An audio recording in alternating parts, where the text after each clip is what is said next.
Failte, welcome here. I wanted to talk a little bit reflect a little bit on this great wisdom, the wisdom of sovereignty that the Festival of Bealtaine offers us.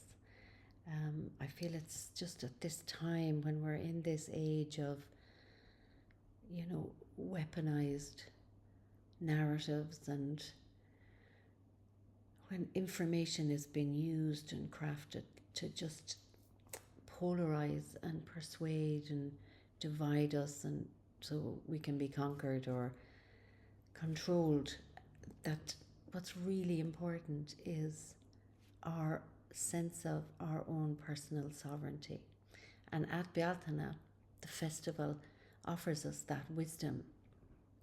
It's such a critical piece, that personal sovereignty, if we're to fully decolonize our minds, our bodies, and unravel the patriarchal conditioning that we've lived with humanity has lived with for 5,000 years, but it's really coming to a peak now, as we can, an intensity that we can all feel very, very much in 2025. Like, the last couple of months have been so challenging.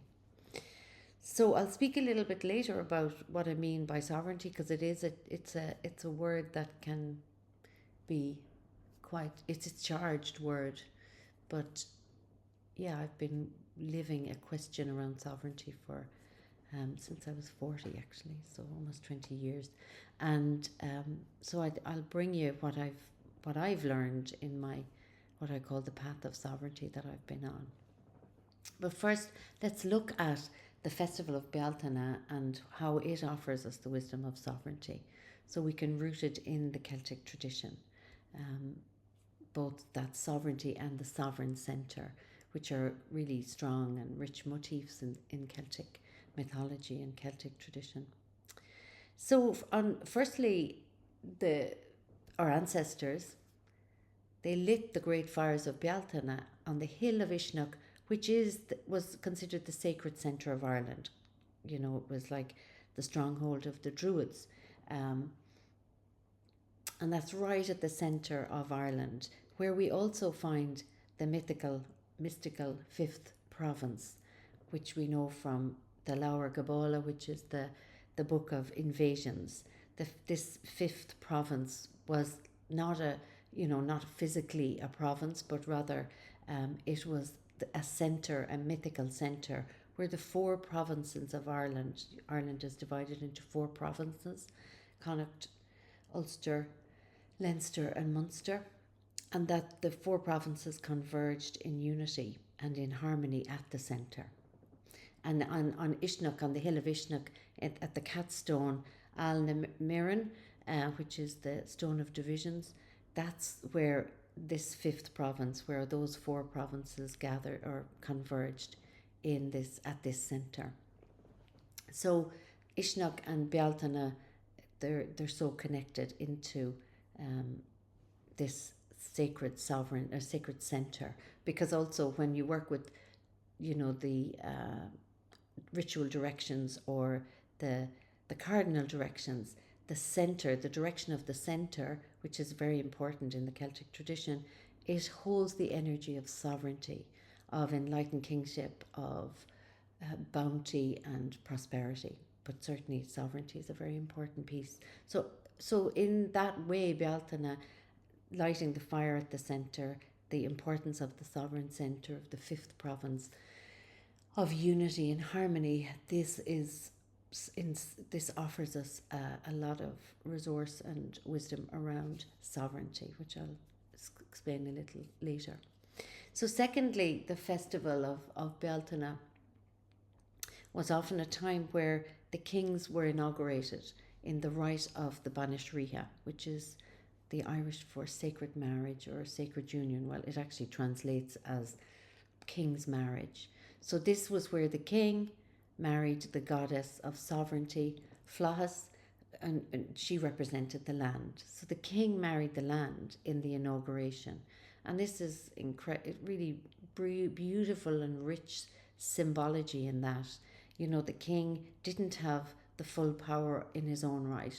The goddess held a certain power. Sharon Blackie would say that the goddess held the spiritual and moral authority. Goddess as land held the spiritual and moral authority of the balance and the harmony between humans and the other world.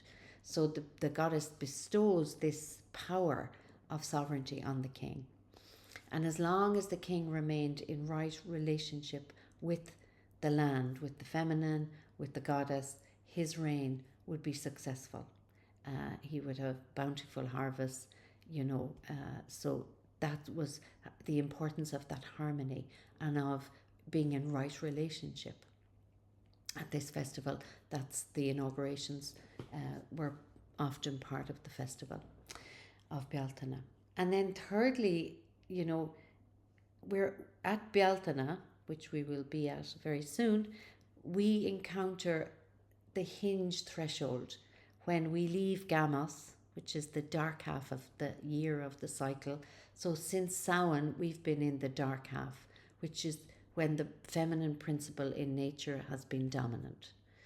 And then we'll step, at Bealtaine, we'll step into the Samos, the bright half of the year, when the masculine principle in nature will become dominant. So it's the feminine is that withdrawal, that wintering, and through winter and spring, the more inward part of the cycle, the more in and down, and then we're moving now at Bealtaine out into the expressive, out in the world, out in action, expression, blossoming part of the cycle.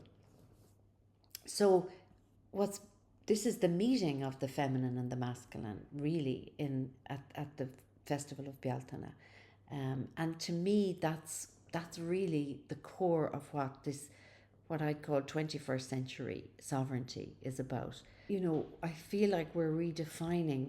We're part of our evolution and our growth at this time of humanity is the redefining of sovereignty for these times. So we're moving out of an old understanding of sovereignty, which would have been, very much through that patriarchal lens, and it did not include the feminine.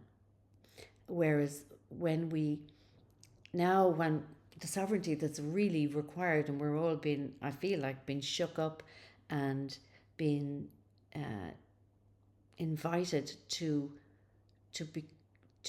inhabit in our day-to-day, is a sovereignty that includes the feminine.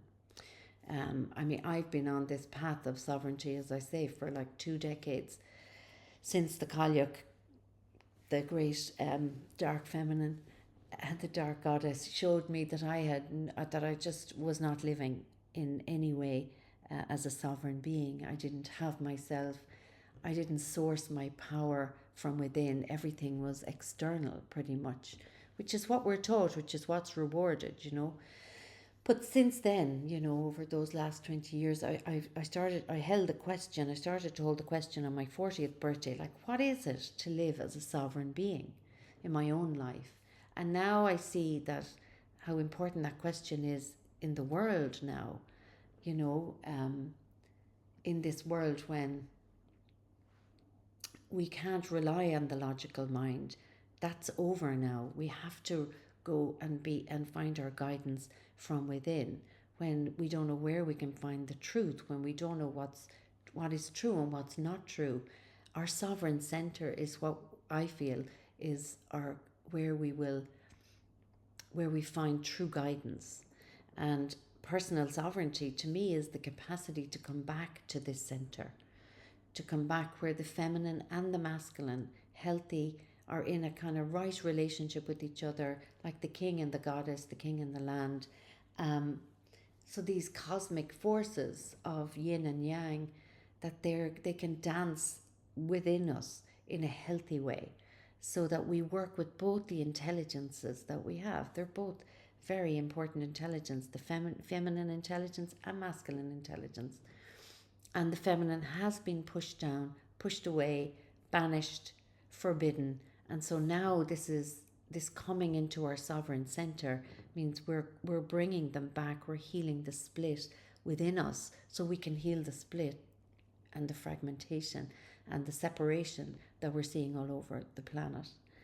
So the sovereignty is about power and self-rulership, and at this time when we are feeling, many of us are feeling powerless. I know I have moments of feeling so powerless to the forces of the unhealthy masculine that are on a rampage across the planet.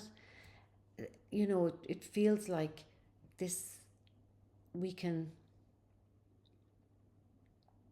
this is the next evolution, to move into our full sovereignty.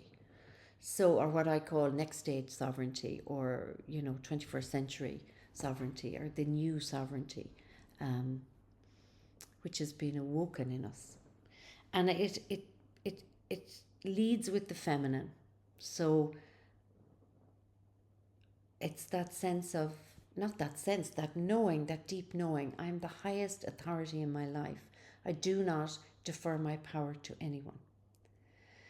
I receive my guidance from within, and my practice as a sovereign woman, or this is of course way beyond gender, this is for anybody. My practice is to consciously take my attention inward to receive the truth for me of this moment, of the truth in my intuitive wisdom of my body, my soul, my heart, my center. And that's not where it stops. So that's the feminine. And the other aspect of the feminine intelligence is also, but I stay open to receive other truths. So I don't just rigidly shut down and become rigid in my truth and not want to speak or engage with others who don't agree with me. I know what my truth is in this moment, but I stay open to receive other truths, other perspectives. And I listen and I receive, which is deeply feminine, the signals of truth in other people's perspectives. I may not agree with them, but I don't shut down. I don't become rigid. As Ken Wilber tells us, or I love that quote from Ken Wilber, who says, every truth is true and partial. So that means, like, I hold the truth, but my truth might be different to your truth, even in the same circumstance. And that once I realize that, I stay open.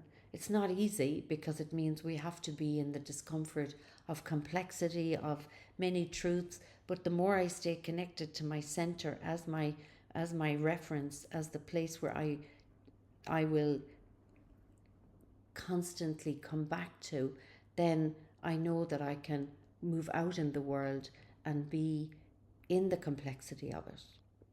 And then I develop the sovereignty of over my body, my mind, my feeling states, my frequency. For instance, I've started to leave my phone behind, not use my phone so much, because I want sovereignty over my phone. I don't want to be I want my authority to reside within. And the more I'm on my phone, the more I notice how powerless I feel. So that's one of the ways that I know from deep contemplation and just coming back to my center and feeling that I lose connection to that when I'm on my phone too much, or when I am listening to too many people or too many things. I need to come back, which is deeply feminine. And that's one side of it. And then the other side is then knowing what that truth, as that truth arises, I take action. I have agency in the world. But that power and that action is always tethered to the deep feminine within, that intelligence that tells me what is true for me right now. And that may change, and we have to work with. This is a way that is not that easy, because you're working constantly with dynamic state. Nothing is rigid. You're flexing and flowing. But this new sovereignty is based on a remembrance that we are in a web of interconnection, that we're participants in this web, that I have my place, that you have your place, that the bees have their place, that the flowers, that the planets, we all have our place, and we can participate. But what happens and how I relate within that affects everything and everyone. So when I know that at a deep level, which is when I'm really connected to my sovereign center, to the divine within, then I know, then I will take action in a very inspired, hopefully inspired action. In the yoga that I have been trained in Katona yoga also, we talk about center and circumference, and that we sit at the center of our circumstances and we take responsibility for how we're showing up, for what's showing up in our lives. So this sovereignty is really that center and circumference. I see it as us in our center. We're aware of all the time what's happening in our lives. We take responsibility, and we know that we have the power to shift and change our states and our way of responding. And when we don't have, when there are so many truths in the world, like so often I hear myself say, and I hear other people say, I don't know what's true anymore. Like, what is true anymore? Our sources of the truth and of what seems to be reality are just seem to be dissolving. So this is why returning to our sovereign center is the place where we can find a truth of this present moment. It doesn't, it's important. It does return us to the present moment. And if we can move from that place, then I believe that we can really inhabit our power to be, to birth a new world from deep eternal truths, and from a soul place, so we can re-soul the world as we birth it, and out of something new, in the midst of all the narratives and the truths and what's true and what's not true. So let me leave you with an invitation to just close your eyes now, and as you do that, maybe just sense in your body, where is your sovereign center located? Can you locate it in your body? Because your body is the land, is the goddess. Where is your sovereign center located?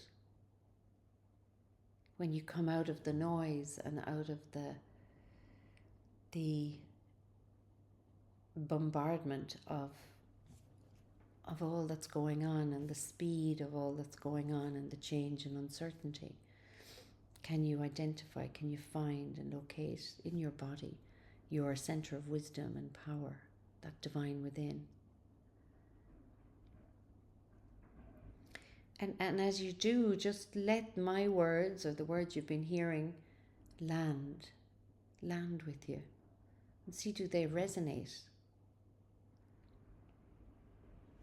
Do these words, this meaning that I have put on sovereignty, this that I have talked about and how it's connected to Bealtaine, does that land? Does it resonate for you?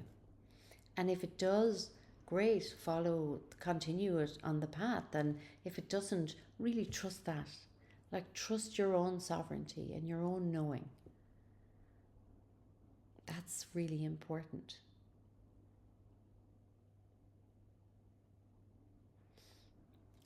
And then, just stay on the path of curiosity and find out what is sovereignty for you, and see what comes, because you have the wisdom, deep inside. So thank you for being here. Thank you for listening. Slán agus míle buchas. Goodbye, and thanks so much for being here. And I'll see you again soon, along the way, along the path.